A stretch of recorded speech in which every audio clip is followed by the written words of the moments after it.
Good morning, happy Friday, and happy Valentine's Day this weekend. Happy Chinese New Year today. Bring on the Year of the Ox. Here's your Pointer Pack news for the week. First up, congratulations to Bailey Woodard, who was crowned VBHS Basketball Homecoming Queen Friday night. And congratulations to both the boys and the girls basketball team for their wins on Friday night. More congrats are in order in these folks being named the 2021 Arkansas All-State Band. The VBHS Band has 28 team members who have earned positions in the Arkansas All-State Band, which is a new school record. The previous record was 26 All-State team members in 2017. Here at high school seniors, if you haven't completed your FAFSA, please go see Miss Nelson. While you're down there, pick up any new scholarships. As students who drive, if you're parking in a numbered parking spot, you will have a $10 ticket, and this goes for either side of the campus. Lastly, we're in the midst of the famous February funk. So to break it all up, we're listing out the countdowns. 2 days till Valentine's Day, 24 school days until spring break, 61 days left for seniors if you don't have semester tests, and 70 school days until graduation. And don't forget, we won't be at school this Monday, February 15th. Now onto your VBHS sports. I'm Brandon. I'm Avery. And I'm Sam, and this is Pointer Pack News Sports.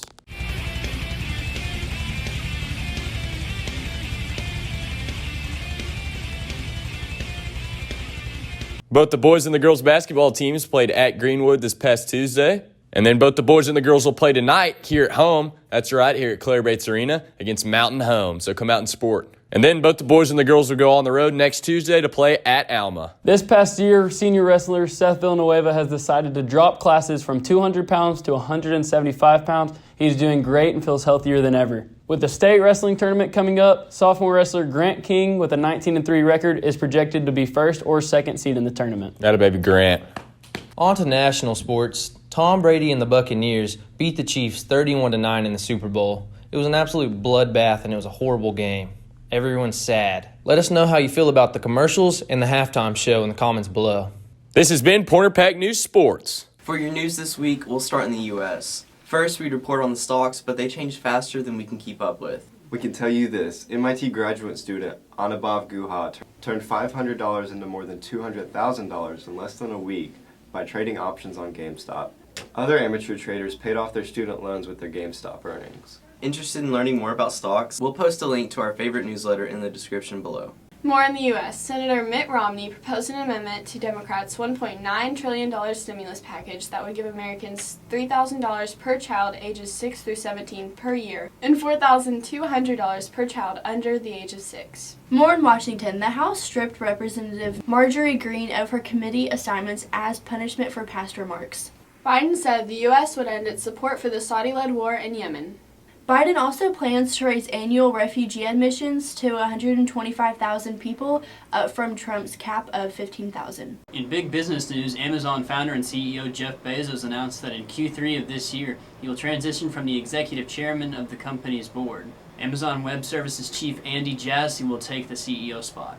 Bezos launched Amazon in 1994 and grew it from a humble online bookstore to a sprawling $1.7 trillion empire. Sales topped $100 billion for the first time ever. The company has benefited from the COVID-19 pandemic, perhaps more than others, fueling a 38% spike in 2020 net sales compared to 2019. While we're talking big numbers, PayPal said it processed a record $93.6 billion payments last year.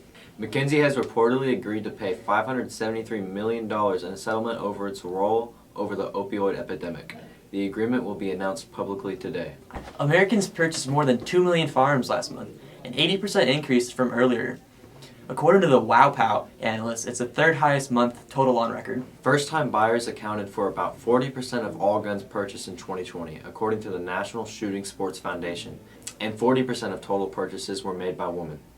In other things happening right now, a shootout in South Florida killed 2 FBI agents and injured 3 others. They were investigating violent crimes against children. The Kansas City Chiefs headed to Florida last Sunday to play in the Super Bowl against the Tampa Bay Buccaneers. The story, however, is that they're facing pressure to ditch the tomahawk chop celebration. This doesn't come as much as a surprise given the pressure of Washington's football teams use the name Redskins. The best news, peeps are coming back Easter. An update on COVID. A program to supply COVID vaccines in lower-income countries, including Nigeria and Pakistan, said it would deliver more than 300 million doses by June 30th. Russia's Sputnik V COVID vaccine was 92% effective in clinical trials, according to a study published last week. Director of Centers for Disease Control, Dr. Rochelle Walensky, says vaccination for teachers is not a good prerequisite for safe opening of schools. Walensky cited CDC data showing that social distancing and wearing a mask significantly reduces the spread of the virus in school settings. Things happening around the world. A Russian court sentenced Alexei Navalny, President Vladimir Putin's loudest critic, to more than 2 years in prison on politicized charges. South Africa halted the use of the AstraZeneca Oxford vaccine because evidence that it didn't stop mild or moderate illness from the virus variant first found there. Hundreds of thousands of protesters marched in Myanmar, demanding an end to military rule. A glacier burst in northern India causing floods that swept away more than 100 people. Scientists said that it appeared to be connected to global warming. Organizers of the Tokyo Olympics outlined plans to keep athletes safe, showing their determination to hold the events this summer. Now on to your weekend weather with Brandon.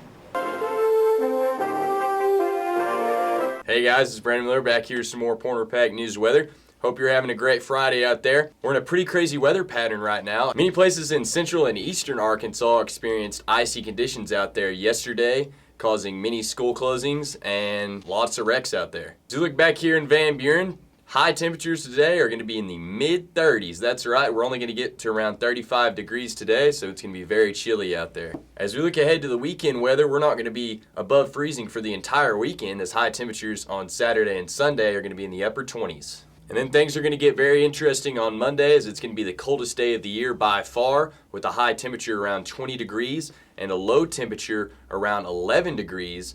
Now, with the very cold temperatures and some moisture, we could see some snowfall Monday.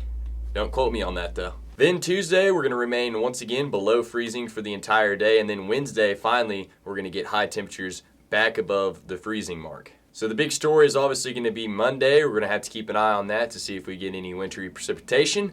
And it's also a planned virtual day already, so that's not going to affect school, but it could affect going to school on Tuesday morning. That's all for the weather. I'm Brandon Miller and the rest of the PPN crew signing off. I guess I better stay moving on from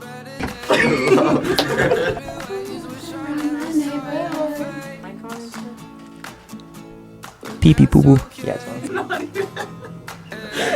I'm not. I promise. Interested?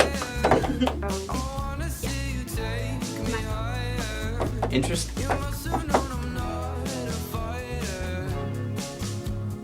Thank you.